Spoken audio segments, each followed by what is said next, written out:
Deixa eu só aproveitar e pegar o gancho. Augusto, você está falando dessa operação. Queria compartilhar na tela também com a nossa audiência uma imagem que foi fornecida aí pela Polícia Militar do Rio de Janeiro, mostrando, só para a gente entender, né, onde fica a Vila da Penha, o Complexo do Alemão. Agora também usam comunidade, usam complexo também, Augusto. Então são as duas comunidades ali, as duas favelas. E a estratégia dessa operação foi, então, incursões de diferentes localizações, né, para empurrar os criminosos nesse muro, né, onde eles encontraram, então, os integrantes, os policiais do BOPE nessa rota de fuga. E ainda tem mais uma complexidade, né, porque a gente vê ali uma Mata Atlântica bastante densa no meio dessas comunidades, né, separando uma e outra. Então, essa foi basicamente a estratégia da Polícia Militar, que ficou meses debruçada aí nessa operação para conseguir desempenhar o que nós vimos ontem, né? Nós acompanhamos a entrevista do capitão veterano do BOPE, o Rodrigo Pimentel, nos explicando que foram meses ali de estudo, vários traficantes que têm bunkers, né,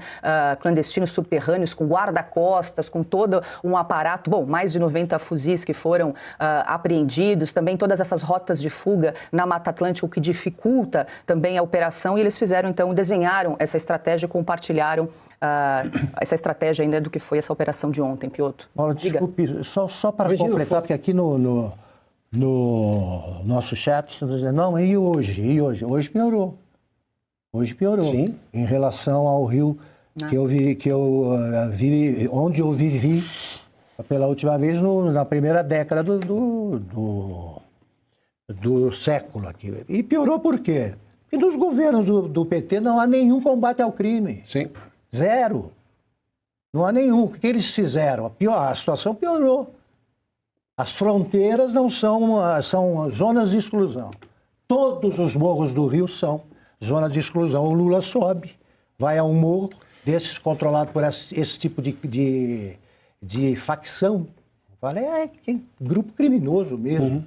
Para dizer que o Rio de Janeiro deve reeleger o Sérgio Cabral. Porque, até por dever moral. Tem aí o vídeo falando que o Sérgio Cabral escapou de mais de 400 anos de prisão porque o Supremo não prende quem é bandido, mas apoia o Lula.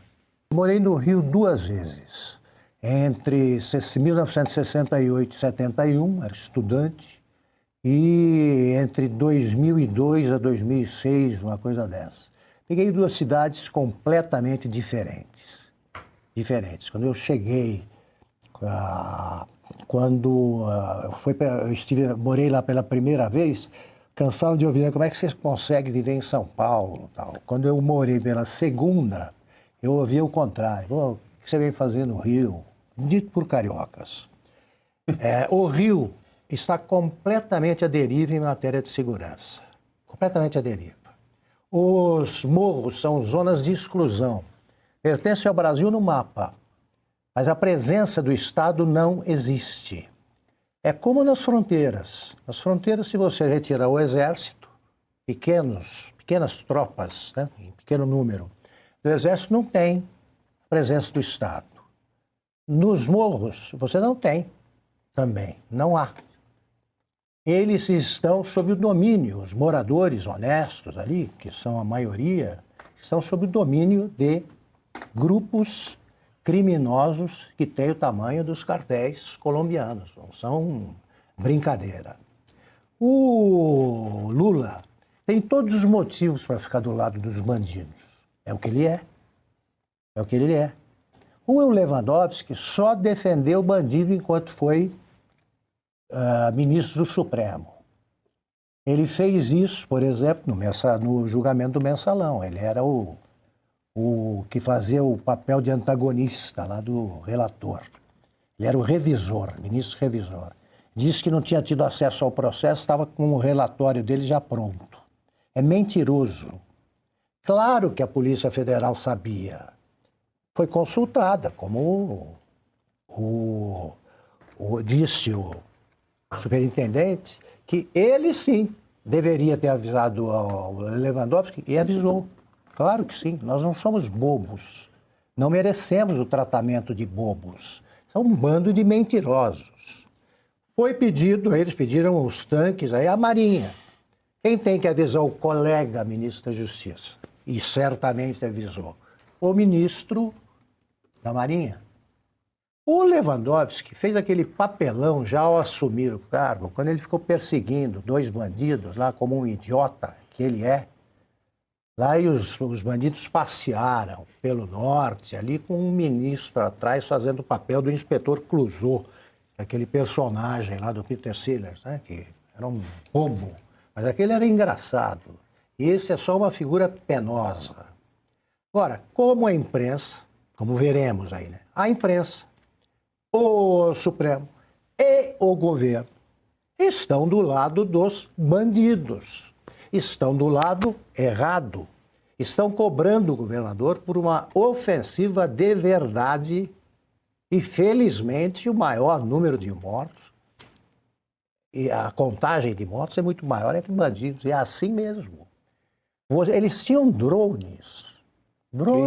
O Exército Brasileiro não tem. Não tem. O que eles iam ajudar? O governo, só os ministros, quando tomam decisões, são favoráveis. Eles soltaram chefes de organização criminosa, gente pertencente à chefia, foi solta.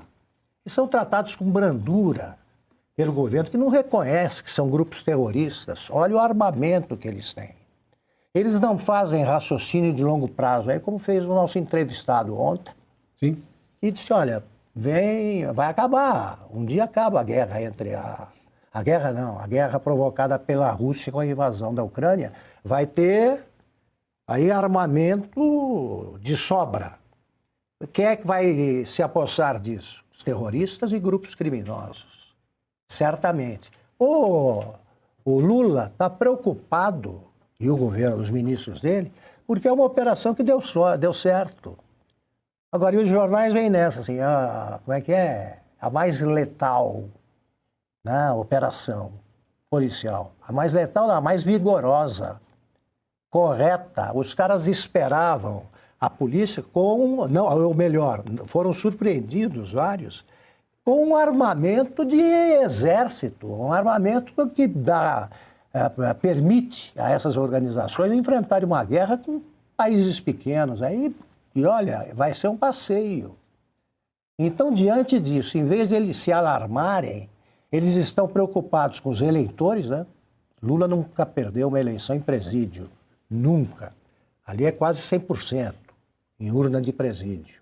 E veio com essa história de quer saber se os direitos humanos foram respeitados e tal. Eles não sabem o que é a vida no morro. Quando eu estava dizendo que em 68 eu peguei outra coisa, não tinha ali favela, pela conformação geográfica do Rio, favela está muito perto de casas ali de bairros ricos, você tem a praia frequentada por todo mundo. É uma cidade que, se não for bem policiada, terá problemas sempre. Mas era uma cidade que não havia o arrastão, como agora, e nem o morro tinha esse domínio tão evidente sobre o tráfico de drogas e sobre a população. Eles fazem o que querem. Eu saía do Jornal do Brasil já na segunda fase que eu fui e tinha ali um grupo que tinha descido do morro, já um grupo pertencente a uma organização dessas, eles paravam todos os carros e roubavam. Isso na Avenida Brasil. E não aparecia a polícia, não aparecia ninguém. Quando eu voltei para trabalhar no Jornal do Brasil, os caras entraram na redação um dia e começaram a mexer nos computadores para deixar claro quem é que mandava lá. E nós procuramos o governo e o governo disse o seguinte, olha, não há o que fazer, é melhor vocês contribuírem com alguma coisa para a comunidade. E agora é esse o nome. E o Jornal do Brasil cedeu a essa extorsão. Pagavam para que os caras não entrassem na redação, mas todo dia o restaurante onde almoçavam os jornalistas era assaltado. Esse é o Rio. O governo tenta uma operação, o governo estadual, como essa, o governo federal faz o que pode, com o apoio da imprensa e do Supremo, para interromper a operação e inviabilizar as próximas.